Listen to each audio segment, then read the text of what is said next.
Hello दोस्तों, मेरा नाम है भरत गोयल और मेरे चैनल गोयल सा यूट्यूब सपोर्टर में आपका स्वागत है। दोस्तों, आज मैं बात कर रहा हूँ प्रधानमंत्री विश्वकर्मा योजना के बारे में, जो कि मंत्रालय द्वारा अभी अभी MSME मंत्रालय द्वारा ये आई है।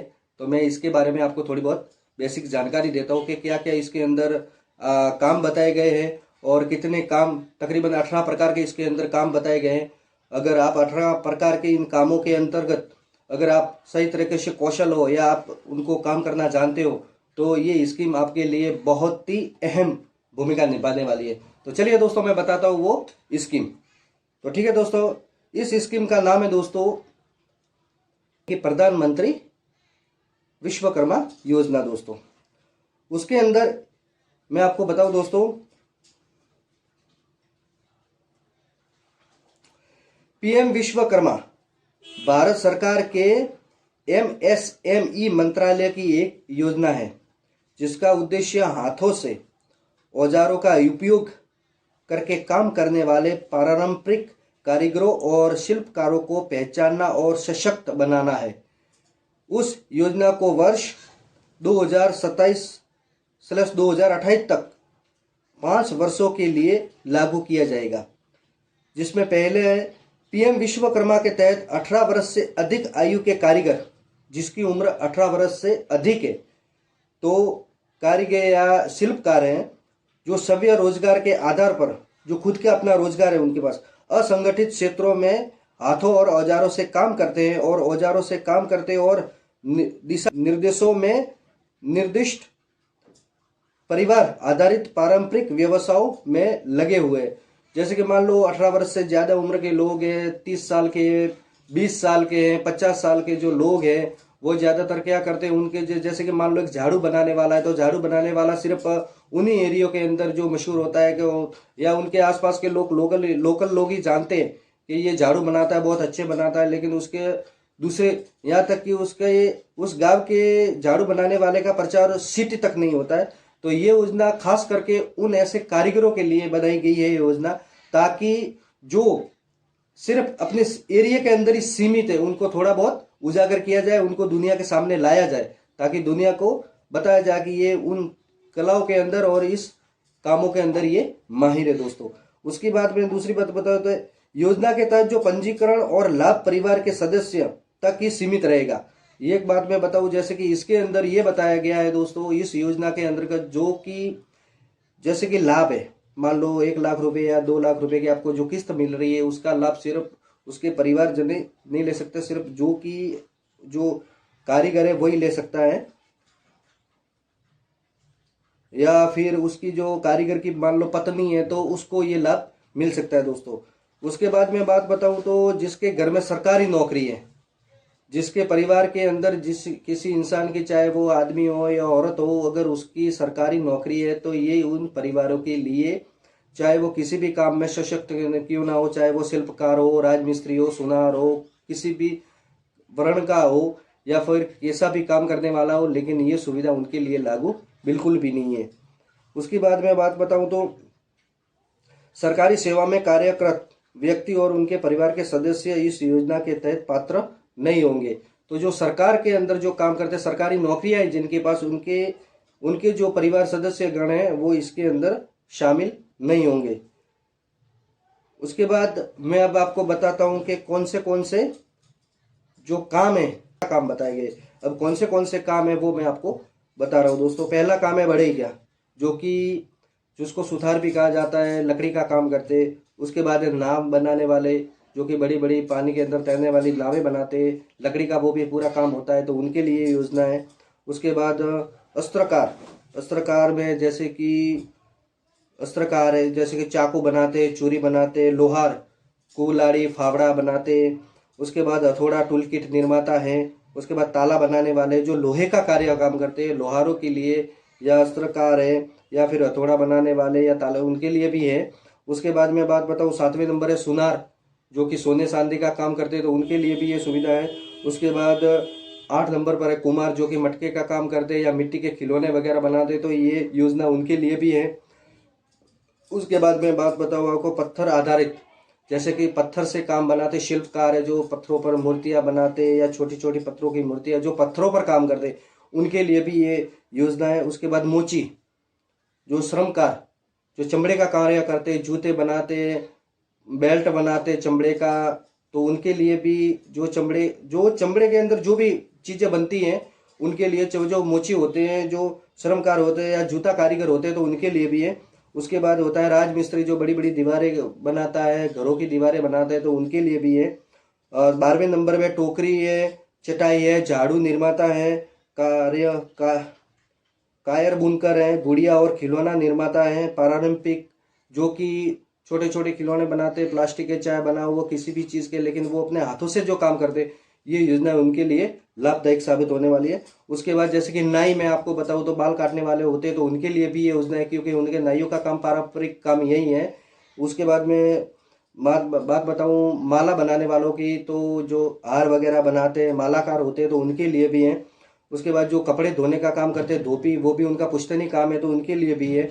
उसके बाद मैं आपको बताऊं 17 नवंबर दर्जी, जो कपड़े सीने का काम करते हैं, तो उनके लिए भी है।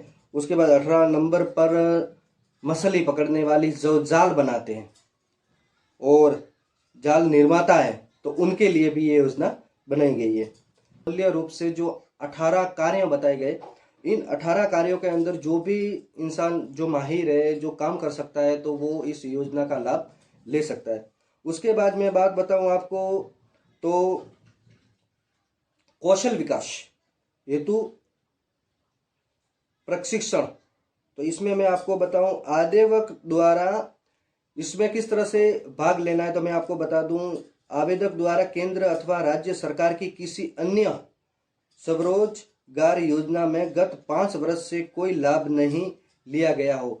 मान लो जैसे कि मैं जूते बनाने वाला हूँ, या मैं माला बनाने वाला हूँ, या मैं सुनार का काम करता हूँ, मैंने पिछले 5 सालों में सरकार की तरफ से ऐसी कोई सुविधा का लाभ लिया है, तो मैं इस सुविधा के अंतर्गत मैं दोबारा इस योजना का लाभ नहीं ले सकता।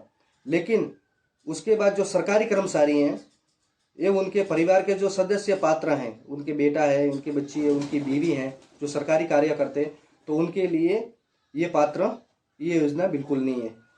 ये इस योजना के अंदर अपना फॉर्म नहीं भरवा सकते। उसके बाद में कौशल विकास की देय परिलाभ की बात करूँ, तो टूल किट 15,000 का आपको प्रथम 7 दिवसीय प्रशिक्षण प्राप्त करने पर प्रशिक्षित शिल्प कारीगर को दे ऋण टूल किट वितरण, उसमें आपको 15,000 रुपये तक का आपको टूल वितरण किया जाएगा। जैसे कि मान लो आप बढ़ई का कार्य करते हो, तो बढ़ई के लिए कुल्हाड़ी चाहिए, आरी चाहिए वगैरह, हथौड़ा चाहिए, तो ऐसे ऐसे टूल किट है जो 15,000 तक आपको मिल सकते हैं अपने काम के लिए। उसके बाद प्रशिक्षित शिल्प कारीगर को दे ऋण, अब मान लो आप 7 दिन के दिवस के अंदर इसके अंदर आप पास हो गए, तो फिर आपको पहला चरण है 1 लाख रुपए का, जो कि आपको 5% के ब्याज दर पर ये मिलेगा, जो कि 18 महीनों के अंदर आपको ये पूरा पैसा वापस चुकाना है दोस्तों।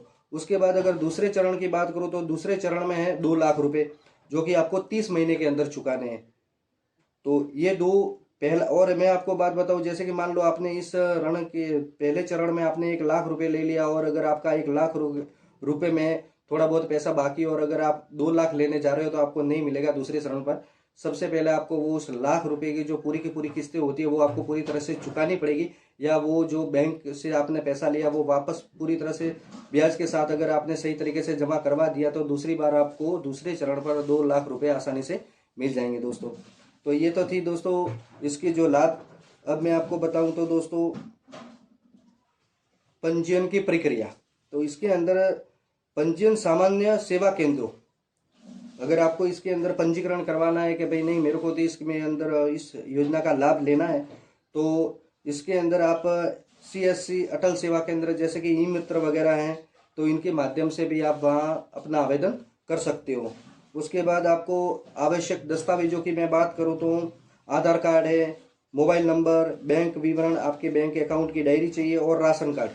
यदि किसी भी लाभार्थी के पास राशन कार्ड नहीं है, तो उन्हें परिवार के सभी सदस्यों के आधार कार्ड प्रस्तुत करने होंगे। अगर मान लो आप के पास राशन कार्ड नहीं है, लेकिन आधार कार्ड आपकी है, आपकी बीवी का है, आपके बच्चे बड़े, तो उनका है, तो उनका आधार कार्ड आपको साथ में ले जाने पड़ेंगे। तब जाके आपका आवेदन हो सकता है। उसके बाद और अगर राशन कार्ड है तो सिर्फ आपको एक ही आधार कार्ड अपना खुद का ले जाना है। उसके बाद मैं बात कर रहा हूँ तो पीएम विश्वकर्मा के तहत पंजीकरण नामांकन के लिए कोई शुल्क नहीं लिया जाएगा। जैसे ही आप वहाँ पर फॉर्म भरवाओगे या पंजीकरण करवाओगे तो उसका आपके पास से एक जीरो शुल्क है, एक रुपया भी नहीं है आपका। उसके बाद कारीगरों शिल्पकारों को एक पीएम विश्वकर्मा प्रमाण पत्र और आईडी कार्ड प्राप्त होगा। प्रमाण पत्र से आवेदक की पहचान विश्वकर्मा के रूप में हो जाएगी, जिससे वे योजना के तहत सभी लाभ प्राप्त करने के पात्र होंगे। मान लो जैसे कि आप वहाँ ऑनलाइन अपना फॉर्म भरवाओगे ई मित्र द्वारा या सीएससी द्वारा, राज्य सेवा के जहाँ कहीं भी आप किसी भी अटल सेवा केंद्र के माध्यम से अगर आप तो जहाँ आप जाओगे वहाँ आपकी उसी डॉक्यूमेंट के आधार पर आपके वहाँ आईडी कार्ड बन जाएगा जो कि शिल्पकार के नाम से हो जाएगा। और उसके बाद आप आवेदन और उसके बाद आपकी पहचान शिल्पकार के रूप में उस आईडी के थ्रू हो जाएगी दोस्तों।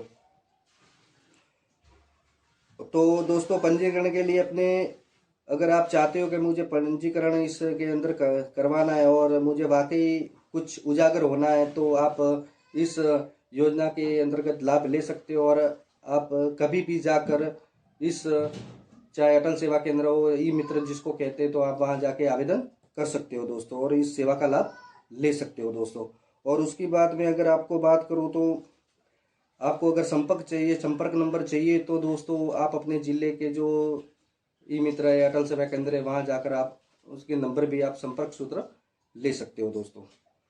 तो ठीक है दोस्तों, अगर मेरी जानकारी आपको पसंद आए तो मेरे इस वीडियो को लाइक करें, चैनल को सब्सक्राइब करें और घंटी दबाएं ताकि ऐसी वीडियो आपको और मिल सके। तो इसी के साथ जय हिंद, जय भारत, वंदे मातरम।